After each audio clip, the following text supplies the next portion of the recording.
I think some more people can come as they wish, but we might get started right now. Thank you all for attending. And by the way, I believe that there are some other people who have had call-in lines so that they can hear what's going on through the call-in, and some people may also text in questions. So if I get a text from my colleague, I'll let you know that they've asked a question by that way. Good afternoon, everyone. As you know, this is an embargoed briefing. It's on the record, but the things that Judge Arbour says here are under embargo until 10 a.m. tomorrow. That's to say Thursday, the 11th, which is when there'll be a public meeting on the topic of migration, and then you'll hear from the Secretary General and Judge Arbour then, and this briefing will then be the embargo on this briefing will be lifted. Again, it's under embargo for those of you who are just coming in until 10 a.m. tomorrow, Thursday. By the way, for those of you who want a video feed of this briefing, UNTV is recording the briefing, but you won't be able to get that feed. They're not going to air that feed now. They will air it once the embargo is lifted, which, to repeat myself, is 10 a.m. tomorrow. And with that, Judge Arbour, and of course, Louise Arbour is the speaker. Please, thank you. The floor is yours. I haven't been called that in a very long time. I feel like I should, I don't know, be dressed differently and gavel. Thank you very much. I will maybe say a few things at the outset, and then I'll be very happy to take your questions. This Secretary General's report on migration, as some of you may know, was mandated by the General Assembly as an input to the zero draft of the Global Compact on Migration, which is currently being prepared by the co-facilitators, the permanent representatives of Mexico and Switzerland. And this is due essentially at the end of this month. And the zero draft of the compact, of course, will be the instrument that will be negotiated in the next few months until next July. So the Secretary General's report, of course, is not a draft global compact. It's not a blueprint for a global compact, but it basically it was meant to be an input into the thinking, the elaboration of general principles, and essentially, I think, the Secretary General's moral and policy voice on this issue. At the outset, maybe I should say why I think migration matters. I think it's pretty obvious. It's quite topical in most parts of the world on a daily basis. The reason I think that this Global Compact initiative matters so much is that, certainly in the course of the consultations that have taken place in the last few months, it has become increasingly apparent that well-managed migration yields enormous benefits, economic, social benefits. In contrast, poorly managed migration, that is bad national policies and non-existent international cooperation, actually feeds into a vicious circle of hostile public opinion, which then calls for inappropriate policy responses, mostly security responses, and then we're caught in this vicious circle. So the initiative of member states to embark on negotiating a global compact to facilitate safe, orderly, and regular migration is, I think, a hugely important initiative. And let me give you maybe a couple of facts and figures to situate the conversation. Before I do that, the first thing I need to clarify, which to my great surprise still seems to generate a lot of confusion, is the distinction between migrants and refugees. There are in the world today some 258 million migrants, of which approximately 25 million are refugees and asylum seekers. So they are counted in this 258 million, but they represent about 10% of essentially, and I'll use this definition of migrants, although there are many out there, the one that is used by DESA, by the Population Division of DESA, that is people who cross international borders, so we're talking about international migrants, to live and work in a country other than their country of birth for at least 12 months. Obviously, this is meant to exclude tourists. Other UN agencies use other definitions. ILO, for instance, not surprisingly, will be focused on migrant workers. So here we're looking at the global population, including refugees. But as you know, refugees under the 1951 Refugee Convention have a set of entitlements, including, for instance, not being penalized in any way for crossing a border, quote, illegally. It's part of their entitlement to seek safety, and they are essentially people fleeing persecution, which, defined very broadly, means, in part, armed conflict. Migrants are everybody else. Sometimes they're called economic migrants. Unfortunately, it's a term that has now been colored, I think, in a very pejorative way, to suggest that these are people that are sort of inspired by greed or coming to steal jobs. It has taken, I think, in many environments, a very negative connotation. And in fact, it doesn't represent the multiplicity of reasons that trigger international movement. So this is the distinction. A couple of figures.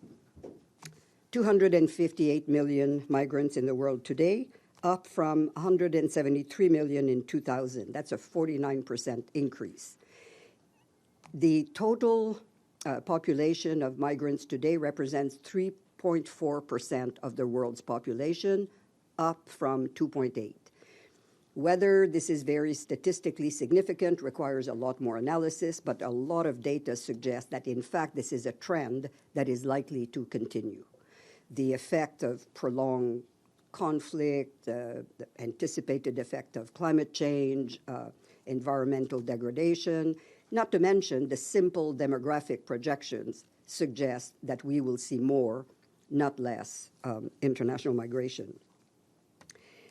Interestingly, starting in 2020 towards 2050, under a scenario of what's called zero migration, that is, in any given country, as many people leave the country as people come in, so there's a zero impact on migration. Under that scenario, the projected population of the developed world will decrease by 9% by 2050.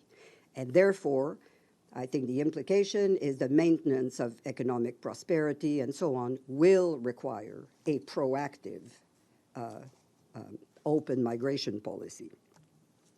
48% of migrants are women, and very interestingly, they work. They migrate very often on their own rights, not just as part of a family unit. And the labor force participation of women migrants is 67% compared worldwide to 51% for women. So they constitute, I think, in and of themselves, an important economic factor. Maybe one of the most interesting figures when we look at the economics of migration is the question of remittances. As you know, remittances are the money that migrants send back to their home countries. Currently, on average, migrants spend about 85% of their income in their host community, paying rents and taxes and just cost of living, and they send home 15%. That 15% represents today approximately $600 billion annually. That amount is broken down into about 450 going to developing countries, because of course migrants sent money even to developed countries. So, and this amount, the 450 billion that goes to developing countries, represents 3 times the amount of official development aid. So when we link migration to development, it is really critical to understand the impact that remittances have. And I think on remittances, the other thing that's really important to keep in mind is that for many developing countries, remittances amount to, in some cases, up to 20% of their GDP. So it's a lot of money, and it has a tremendous development impact, and of course would have a destabilizing impact if it was reduced dramatically, rapidly, in large numbers. And there are lots of other interesting data. Most migration takes place within regions. So, for instance, 80% of international migrants in Africa and Asia originated from their own region. 40% of all migratory movements take place between developing countries. I could give you a lot of other facts, but these are the ones that I think are really critical to help change the narrative. A narrative that is very often today based on myths and stereotypes and assumptions about migrants, quote, stealing jobs or draining the welfare system, when in fact this is a field in which reality is considerably better than perception, and one would hope national and international policy should be grounded in reality, not in fiction. So this is what I wanted to say, basically, to set the background for the SG's report. The report, as I said, hopes to assist in the thinking for the zero draft and the negotiation for the compact. Very briefly, the broad outline is as follows. The large majority of the 258 million migrants in the world today have migrated and reside completely legally in the environment in which they operate. But even for them, that's the majority. A lot more needs to be done. They are very often the subject of substandard labor practices, underpaid, underemployed, bad skill recognition. The cost of remittances is unduly high, needs to be reduced. They face xenophobia, racism. So I think there needs to be a real effort to improve the currently existing relatively safe, orderly, and regular migration. That being said, the real challenges, I think, are twofold. One is to deal with irregular migration, and the other one is to come back to what has been the impetus for this entire effort, which is large mixed flows of migrants and refugees that move suddenly and in very large numbers, challenging the ability of governments, essentially, to control their borders.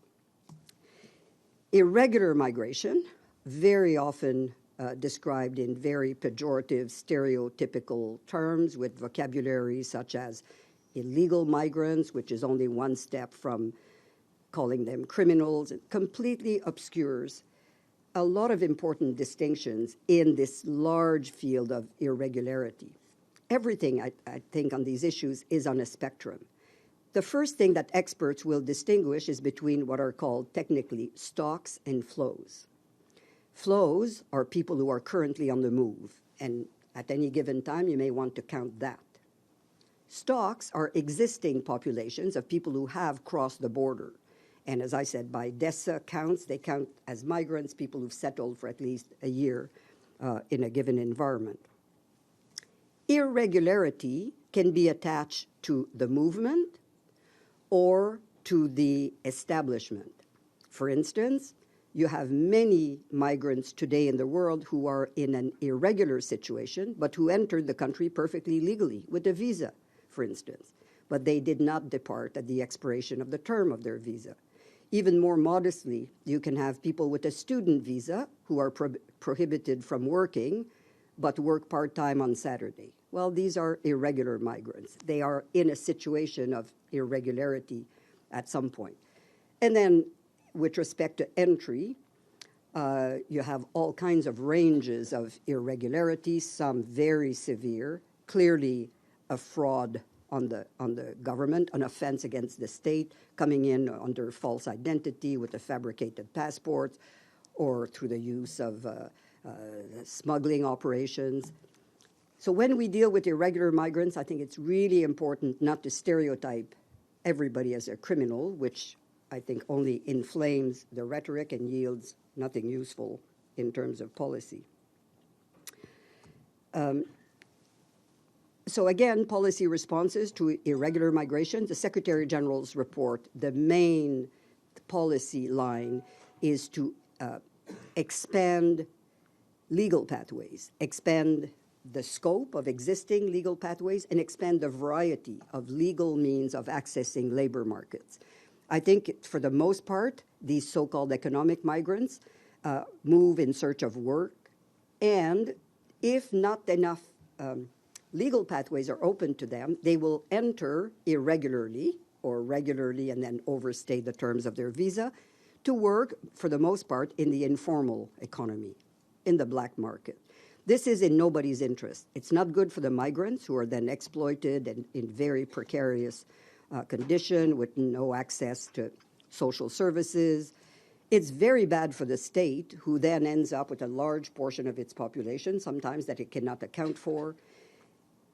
But at the same time, it's pretty clear that to the extent that these people manage to survive and work in these countries, the work is there. And therefore, the transformation should be towards an expansion of legal ways of accessing these labor markets. So the report promotes essentially a rule of law vision, more legal pathways, more regularization options as a way of decreasing the dangers associated with irregular migration. And finally, my last point, on large movements of people, which, as you know, in 2016 was really the impetus for the New York Declaration, which led to this entire exercise.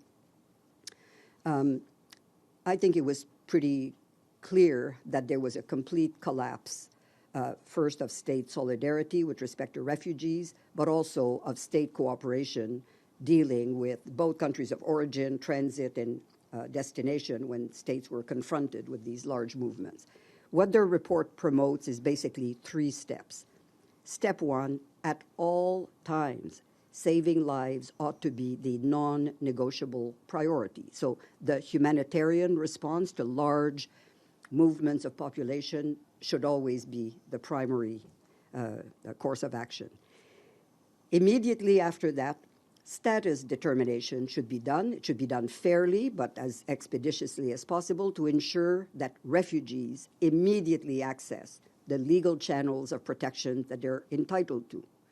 And this leaves us, as I think has been the case particularly in Libya, with a very important population of people who have been possibly modestly assisted, rescued at sea, at times not assisted in any significant way, who have not been determined to be refugees or frankly have no hope of making a successful asylum claim, and therefore for whom currently the only option that appears to be on the table is return.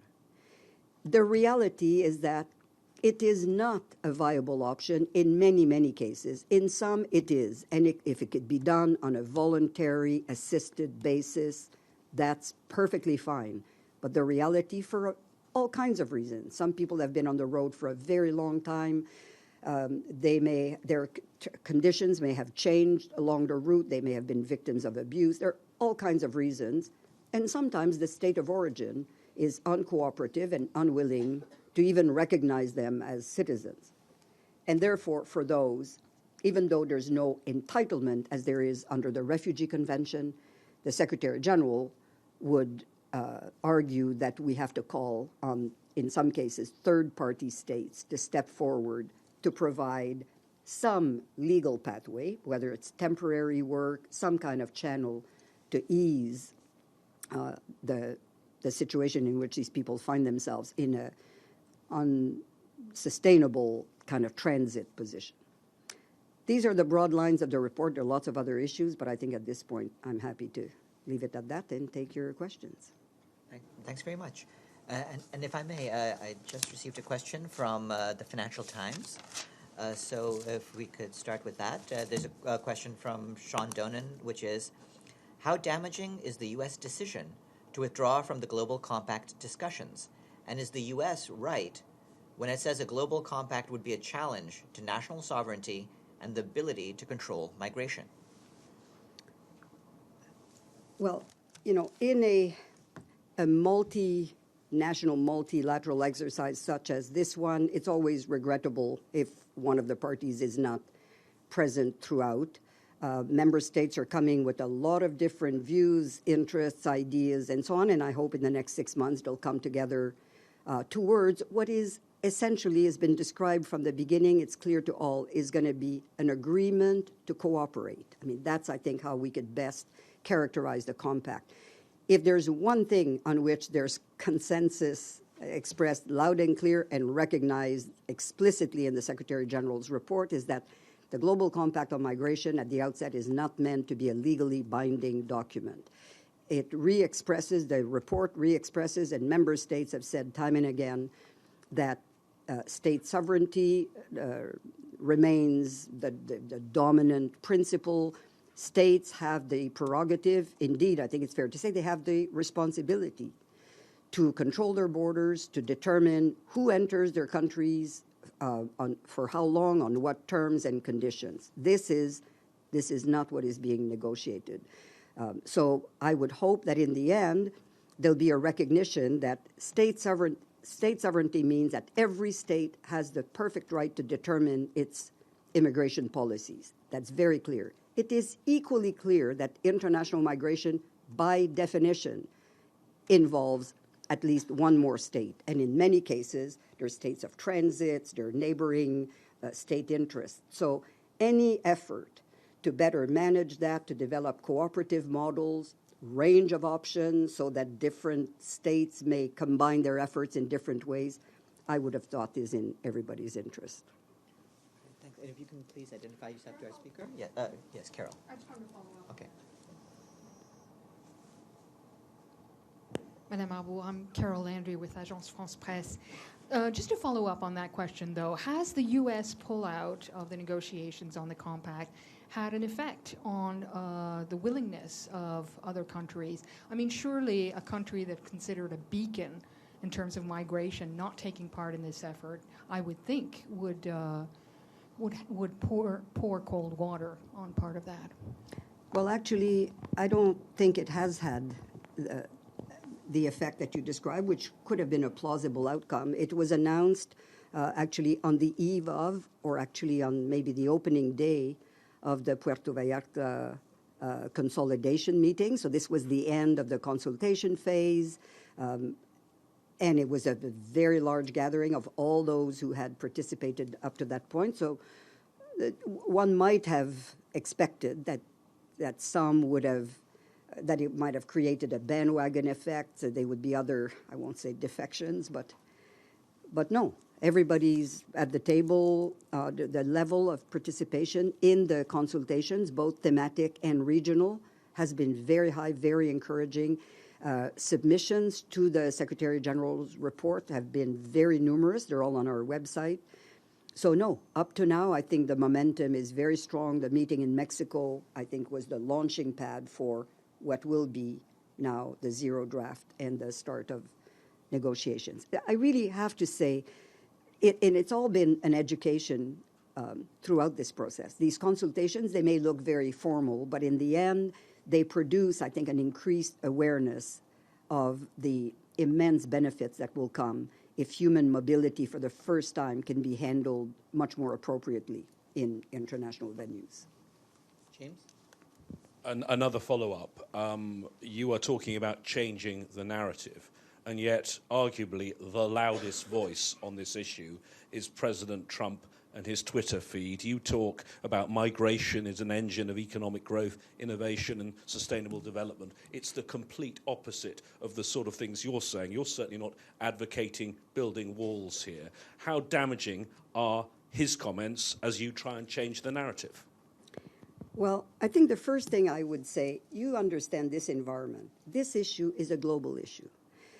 When I go to Europe, I'm asked questions that are enormously Eurocentric. And I tell people it's not all about you.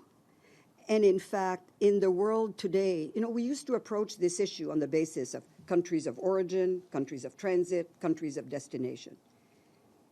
Today, most countries are everything. Mexico, Morocco, Turkey. These are countries historically of origin, historically and currently of transit. And many of them, whether not necessarily by first choice, could be by default in some cases, are countries of destination.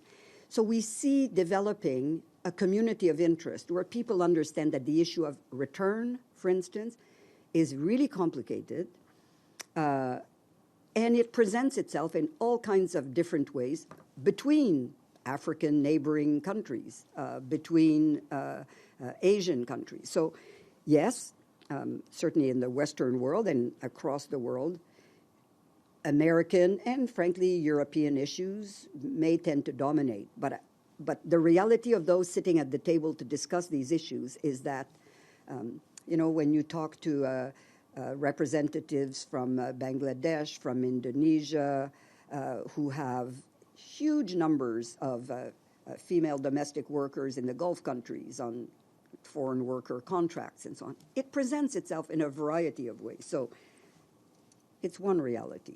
And again, I said at the outset, more than any other field I've ever worked in, I think in my entire career, the good news is that reality is much better than perception. The problem is that today, more than at any other time in my professional life, reality and perception seem to compete on an equal basis. That's a little bit of a problem. Mrs. Arbour, thank you. I'm Margaret Bashir with Voice of America.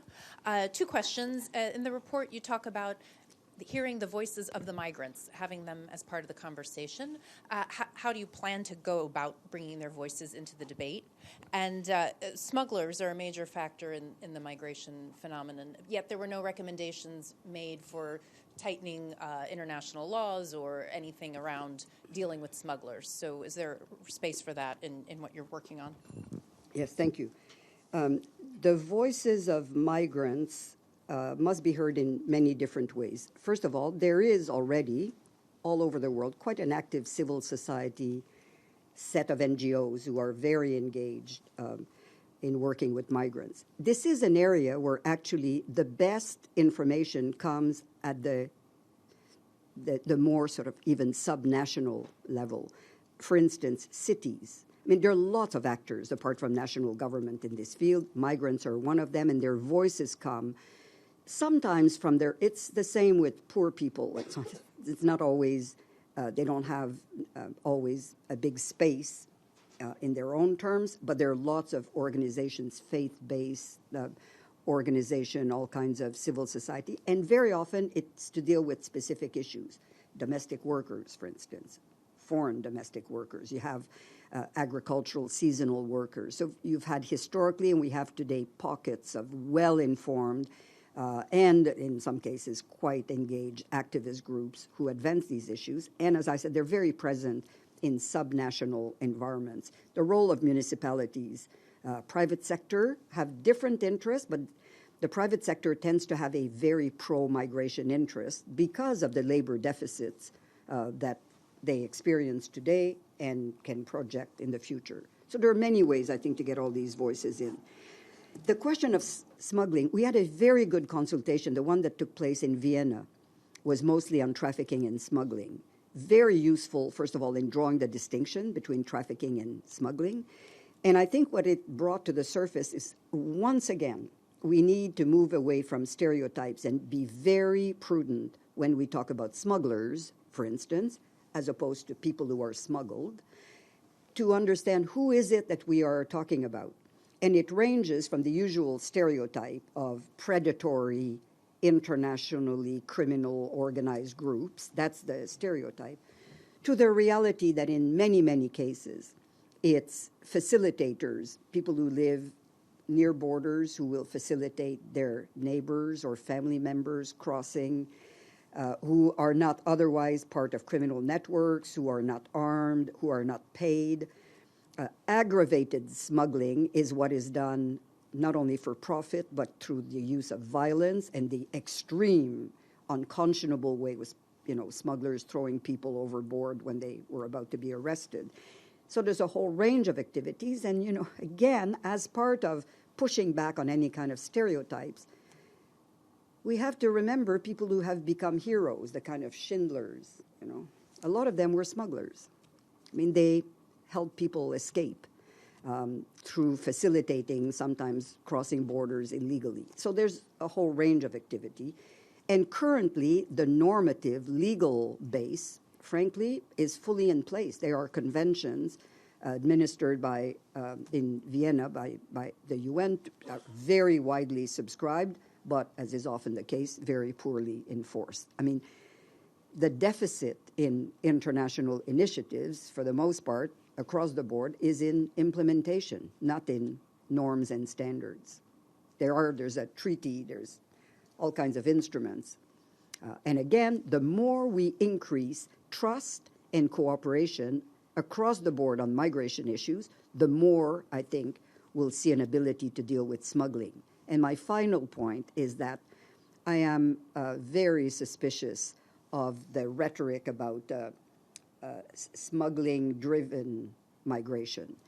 It's the lack of legal pathways, the push and pull factors, what pushes people to move, sometimes in an almost irresistible way, severe deprivation and so on.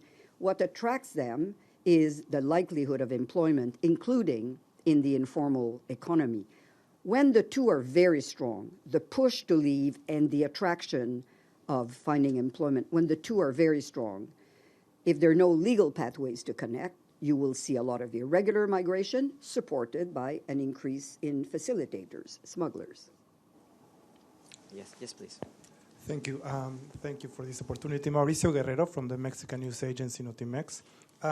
What would you recommend for countries to do in the case of undocumented migrants already living within the borders of these countries? Would you recommend for them to open a path to become citizens or to be regulated somehow? Thank you so much.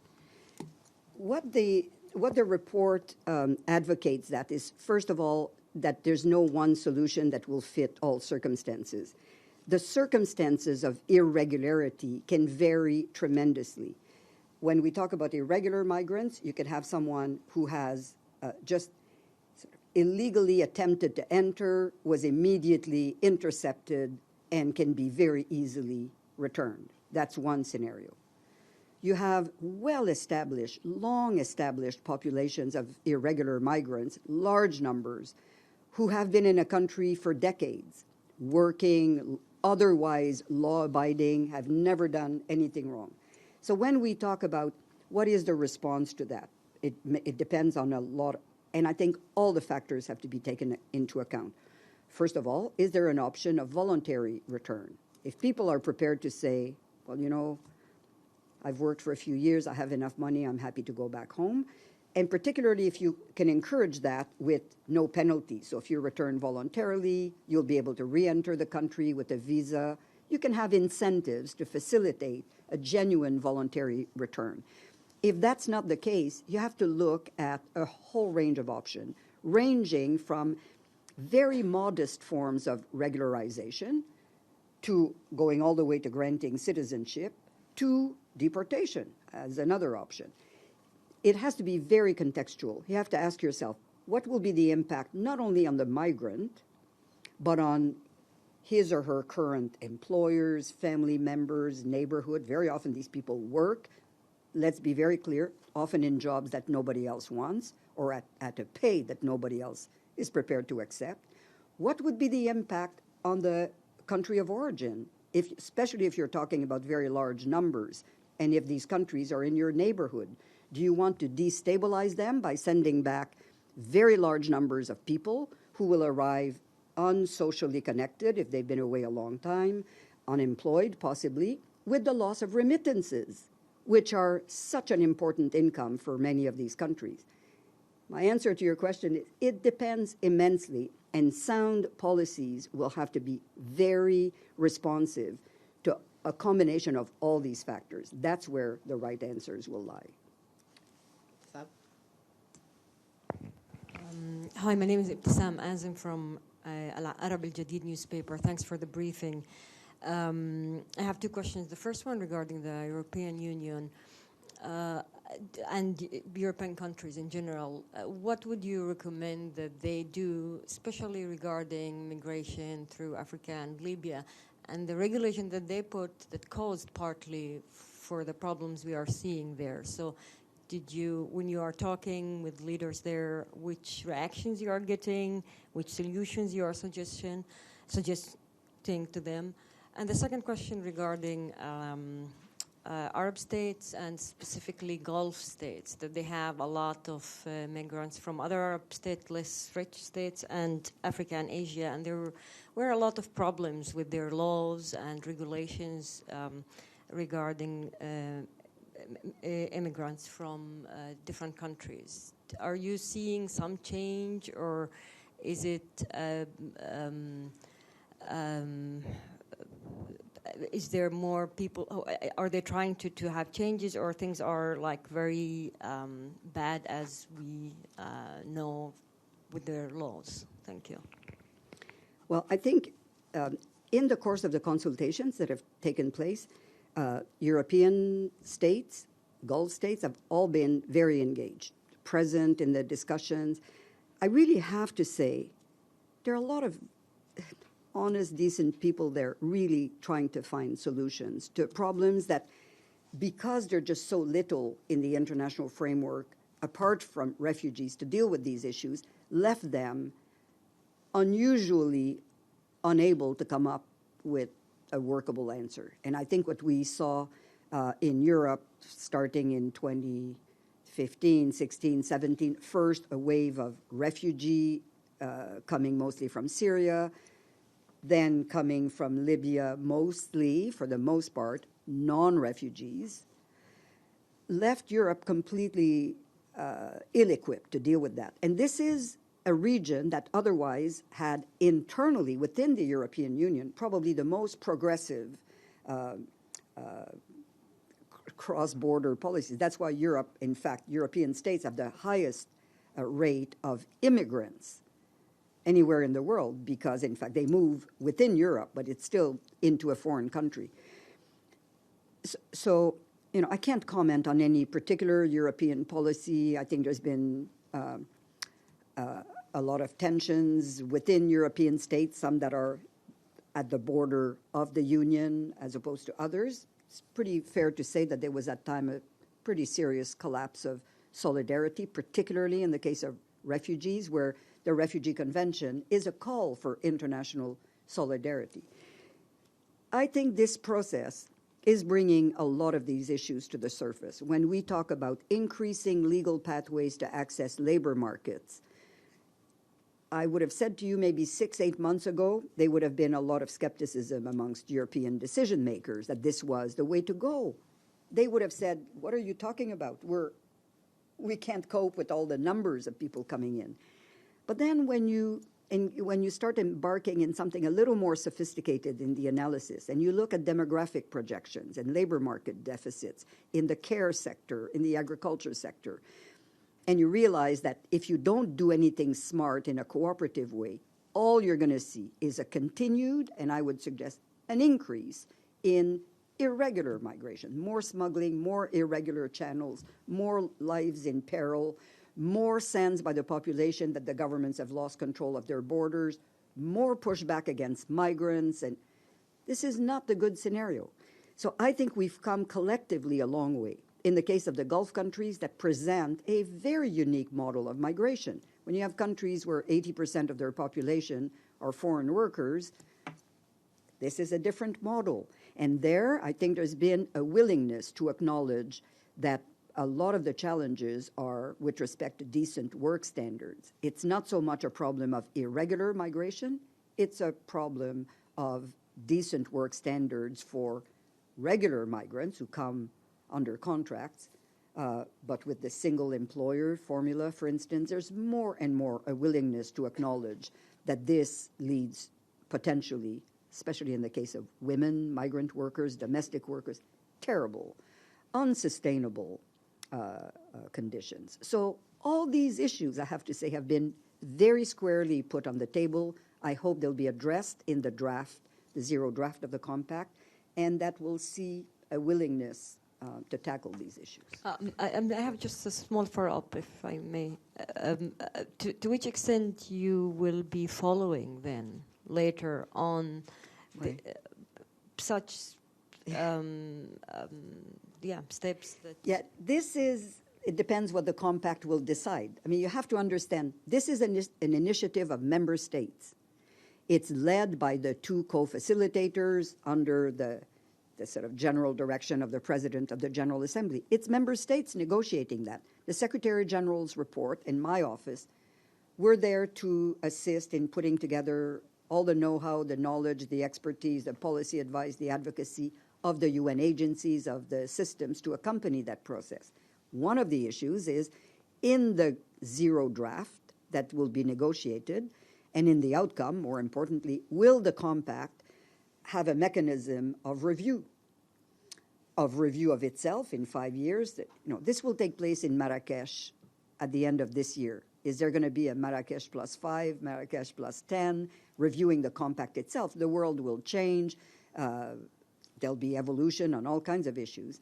And then will member states, even though they're negotiating a non-legally binding document, will they want to put in place ways of monitoring their commitments, their performance? The one thing that has been loud and clear from the beginning is an appetite for better data, better information, better collection, better analysis.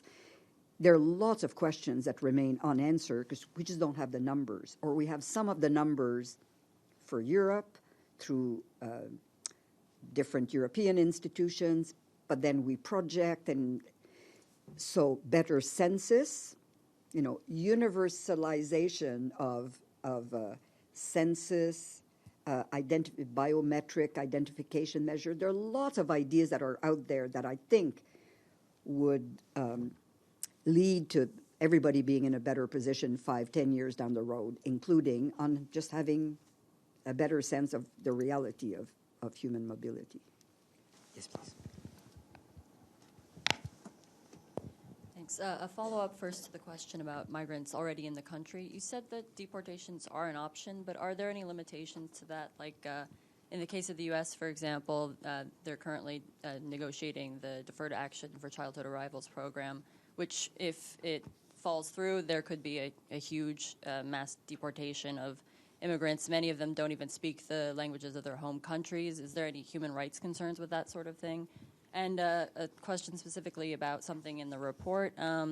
So you mentioned the fear of economic migrants and the idea that they're stealing jobs.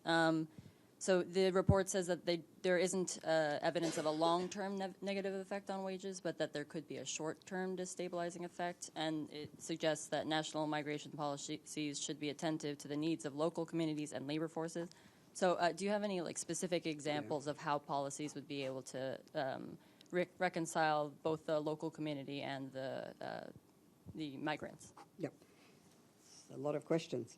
On the question of appropriate policy responses in the face of looking at deportation or non-voluntary return as an option. And as I said before, it's very case-specific. There's a big difference between somebody who just entered and somebody who's been there 30 years. I won't comment in particular on the Salvadorian issues or the DACA issues. They present very different set of equities, let's put it this way, and consequences. So I think there are not a lot of legal constraints. The first one is the principle of non-refoulement. It applies specifically to refugees. They cannot be sent back to a country facing persecution. But it also, under the Torture Convention, for instance, you cannot send back someone who will have a claim of fear of torture, say, adjudicated by a court. And so they are a few internationally imposed restrictions, but they're not very many, and they're relatively narrow. There could be a lot of constraints in domestic law. The United States, like many other countries, has a constitution. The boundaries are determined by the courts, and so there are other branches of governments that may have something to say about the validity of any particular initiative, and I can't comment on any of that. It's also important not only to look at the legal constraints, but I think in any of these kinds of policies to weigh the pros and cons, the foreseeable consequences, particularly when you're talking about large numbers. In individual cases, the dominant consideration should be due process. An individual case should be determined on its facts. People should be heard. There should be a fairness in the process. When you're looking at large numbers, there are other policy considerations, such as the danger of destabilizing an already vulnerable neighbor or neighboring country, right? Which could be, I think, when you make a decision, it's one of the factors you may, reducing remittances, destabilizing the country, for instance, by sending back a lot of people who will be unemployed and unhappy. And the other possible danger is to transform people who are currently in a regular status, in the examples you've given me, under both DACA and the temporary humanitarian assistance offered to, say, Salvadorians, people are in the country currently in a regular basis. The threat might induce some of them to transform into irregularity, change state. Again, is that a foreseeable consequence? Is it a desirable consequence? And then just the logistics of implementation, of sending back very large numbers of people, the cost associated with that. I think all these factors have to be taken into consideration. The question of wages, again, we need, and I hope over time this whole field will be much, much better documented, but on the basis of the evidence that is available so far, what we know is, first, migrants don't steal jobs. Again, they're migrants at all skills levels. And for a lot of countries of origin, the real concern is brain drain. And again, there's a lot of evidence that if it's done on a very large scale, very rapidly, it could create a depletion of talent in a country, but over time it's compensated by return, skills improvement, and so on. In the case of wages, it's pretty clear that if you have a large influx of a working population in a small environment that is already in recession or depleted, it's very likely that it's going to have in the short term an aggravating effect on those who already feel that they're not getting a fair share from their government or from their economy. And that's why throughout the report, when we talk about human rights and attention to the dignity and respect of people, we always stress that this is not just about migrants, it's also about host communities. I'll give you just one example. It's not totally responsive, but it's a really good illustration.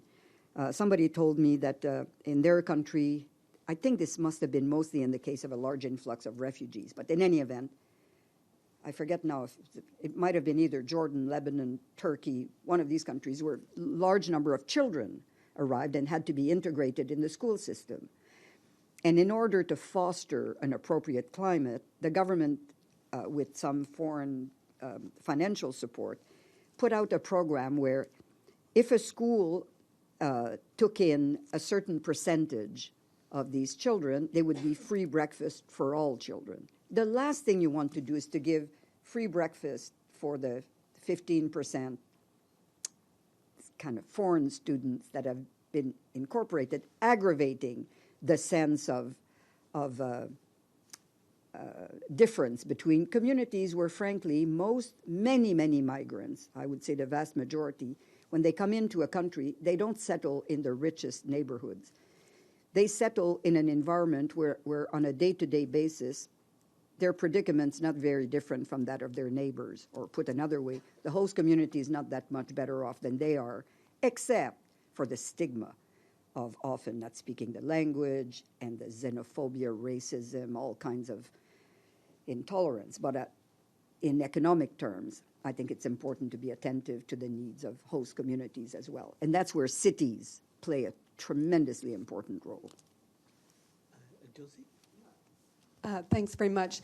So you said that this is a document that will be decided on by the General Assembly, and presumably the U.S. will be weighing in on the final document, even though it's not part of it claims it's not part of the compact. How are you going to negotiate the waters with the U.S. representative, and how it will affect the final document? Thanks. Well, actually, now we're getting into UN technicalities. This will not be decided as such by the General Assembly. The General Assembly has passed a resolution, it's called the Modalities Resolution, to deal with this issue, and it will be, the Global Compact will be negotiated through a series of negotiations starting in February all the way to July. Ideally, under the script, it will be adopted at the end of July, but it will be formally adopted not by the GA, but by an inter-governmental conference on migration that will take place in Morocco on December 10th and 11th. So is it the technicalities? Who will participate? The United States have said now they're not participating in this part of the process. I would not imagine that it would bind them to never re-entering the process. I don't know. the State Department was involved at some point? I mean, who was involved from the U.S. government in the consultations up Well, until in all the Trump's consultations up to now, the United States, like any other member states, would send to the consultations either their permanent representative, somebody from the mission, somebody from Capitol, sometimes a combination. So I can't recall exactly who was there. But that person has disappeared from the consultations? Well, there haven't been anything since this announcement except the Mexico meeting, and quite honestly, I cannot tell you whether there was anybody from the United States physically present. I think the answer is no.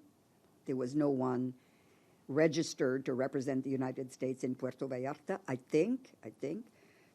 But I don't think there's any prohibition. You know, this is, and I would certainly hope that that through the mission here or through any other vehicles, that we would certainly be very happy to keep the United States constantly informed of how the process is evolving, what the issues are, and I assume they'll have an interest in following it, even though they said they will not participate in the negotiations. Last question, James. It's again on that process and where it goes next. I mean, you were talking about trying to get a signing in Marrakesh. Throughout this year, do you see any of these gatherings and discussions coming at sort of world leader level, heads of state, heads of government? Because isn't this one of your problems? Yes, you can have all sorts of very sophisticated discussions with diplomats, but when it comes to political leaders, this is a very difficult issue for them because those few political leaders that we know who've stood up for these sort of things, for example, the Prime Minister of Sweden, the Chancellor of Germany, have taken such political flack they've had to back down. The negotiations, again, this has all been agreed by member states in the modalities resolution for the conference. The zero draft will come in at the end of January, beginning of February. The first set of negotiations will take place during a week in February, and there's a week a month. It takes place in New York. We'll see right from the beginning, maybe not for the first set, whether capitals will send experts from capitals or whether the negotiations will be done mostly from the New York mission. I think it depends on a lot of capacities. There's a trust fund to which member states contribute to facilitate the attendance of least developed countries, countries that don't have the means to attend. You know, it's the usual UN system that tries to be inclusive, but member states will decide. You have to understand also, migration is very dispersed in international form. It's very dispersed in national capitals as well. Some countries have a Department of Immigration. In others, the center of gravity is in the Ministry of the Interior. It's a very security-based. Others, it's very much in the Ministry of Labor. The reality is sometimes it's just the Ministry of Foreign Affairs. It's not as universal as other issues are, like health, where most people have a Ministry of Health. So capitals will have to decide how they engage, how intensely they engage, how they advance their interest. It's going to be a series of negotiations. The conference in Marrakesh is at the head of state and head of government level. That's the invitation. One Thank more. you. Yeah. You said earlier that there are 258 million international migrants worldwide, 48% more than in 2000. Do you have specific number related to Africa? I don't now, even though I have a whole bunch of papers, but I would know if I had exactly these figures and the growth and so on. But I could tell you where you're likely to find this is in the Department of Economic and Social Affairs, DESA, in the population division. If you go on their website, this is where you're going to see not just historical numbers, but their projection to 2050, the projection for growth worldwide and how it's apportioned. I don't have it, but I'm very certain you're going to find all that in the DESA population division. Thank you very much, and I'd like to thank all of you and remind you that this briefing by Louise Arbour is on the record, but is embargoed till 10 a.m. tomorrow, Thursday, and you can use it then. Thank you very much. Thank you.